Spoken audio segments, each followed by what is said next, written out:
তো hello everyone, সবাই কেমন আছে? পিঙ্কি লাইফস্টাইল ব্লগে তোমাদের অনেক অনেক স্বাগত। তো দেখতেই পেলে আমরা কোথায় যাচ্ছি বা কোথায় গেছি। তো সেই মতো সকালবেলা বেরিয়েছি, বেরিয়ে স্টেশনে দাঁড়িয়ে আছি।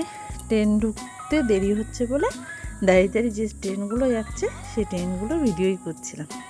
তো সেই মতো আমরা বেরিয়ে পড়েছি সকালবেলা। তো ওইদিকে আমাদের ট্রেনের ভিডিও, এটা দমদম স্টেশন। এখান থেকে আবার ট্রেনে উঠবো। এই যে আমরা সবাই চারজনই দাঁড়িয়ে আছি গঙ্গা স্নান করে তোমার আজকে পুজো দেব। এই আমরা ট্রেনে উঠে পড়েছি। তো ট্রেনেই যাচ্ছি দক্ষিণেশ্বর। তো এই স্টেশন এসে গেছে, এবার আমরা নেমে পড়বো।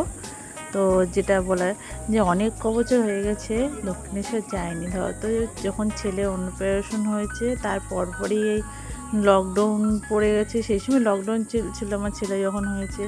তো সেই তারপরে একবার গিয়েছিলাম সেটা গাড়িতে করে, আর এমনি আর যাওয়া হয়নি। তা প্রায় দেখতে দেখতে 4 বছর হয়ে গেছে। সে দক্ষিণেশ্বর যাব মায়ের কাছে যাবো, একটু পুজো দেবো, এই করতে করতে সে যাওয়া হয় না আর দেওয়া হয় না। তো ভাবলাম কালকে হঠাৎ করেই ঠিক করলাম যে চলো যাই ঘুরে আসি। তো এই দেখতে পাচ্ছ হচ্ছে, আর এই সেতুটা আমরা যখন এসেছিলাম তখন তৈরি হচ্ছিলো 4 বছর, এখন দেখছি পুরো কমপ্লিট হয়ে গেছে।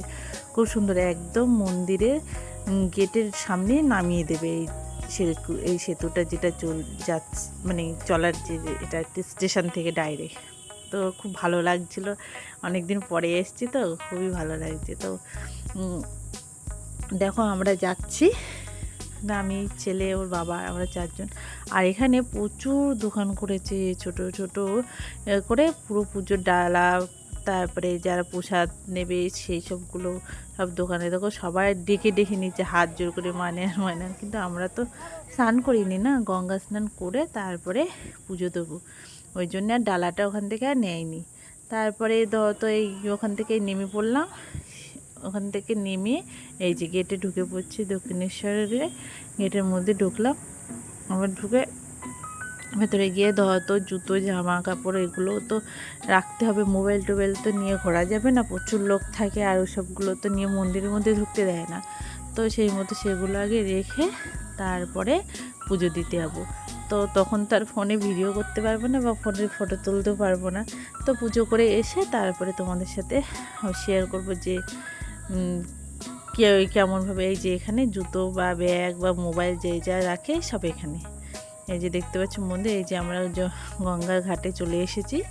এই যে এখানে ভাবছি এত লোক, দেখো কোথায় কী রাখবো বুঝতে পারছি না। তাই ভাবলাম এখানে ব্যাগটা আপাতত রাখি, রেখে স্নান করে এসে চেঞ্জ করার, মেয়েদের তো আলাদা রুম আছে, আর ছেলেরা যেখানে সেখানে করতে হয়। যে ওটা হলো মেয়েদের চেঞ্জ করার রুম। দেখো সবাই স্নান দান করে কেউ চেঞ্জ করছে এখানে, কেউ ওর ভিতরে গিয়ে চেঞ্জ করে আসছে। এই যে গঙ্গার ঘাট পুরো জল ভর্তি ছিল সেদিনকে, হ্যাঁ পুরো জল ভর্তি। হ্যাঁ বর্ষার সময় তো একটু একদম পুরো জল ভর্তি ছিল। তো আমরা স্নান দান করে নিয়ে এই যে মায়ের মন্দির তোমাদের দর্শন করে দিলাম। আমাদের পুজো দেওয়া হয়ে গেছে। ওই যে আমার বড় বলছে চলো জুতোটা আগে বার করে নিয়ে আসি, তারপরে বেরিয়ে তো যাবো, জুতো টুতোগুলো লাগবে। এই যে আমার পুজো দেওয়া হয়ে গেছে, দেখতে পাচ্ছ। পুজো দিয়ে এই যে আমার ব্যাগ ট্যাগ নিয়ে এবার আমরা বেরিয়ে পড়ছি। আর কি করব, পরে সেদিনকে একাদশী ছিল, ওই জন্য আর কিছু খাইনি বাইরে, একদম ডাইরেক্ট বাড়ি এসে তারপরে খেয়েছি। ছেলেদের কিছু খাইয়ে নিয়ে এই যে আমরা চলে এসেছি। এবার ভিডিওটা কেমন লাগলো তোমরা অবশ্যই বলো, আর আমার ভিডিও দেখতে চাইলে আরও কমেন্ট করো।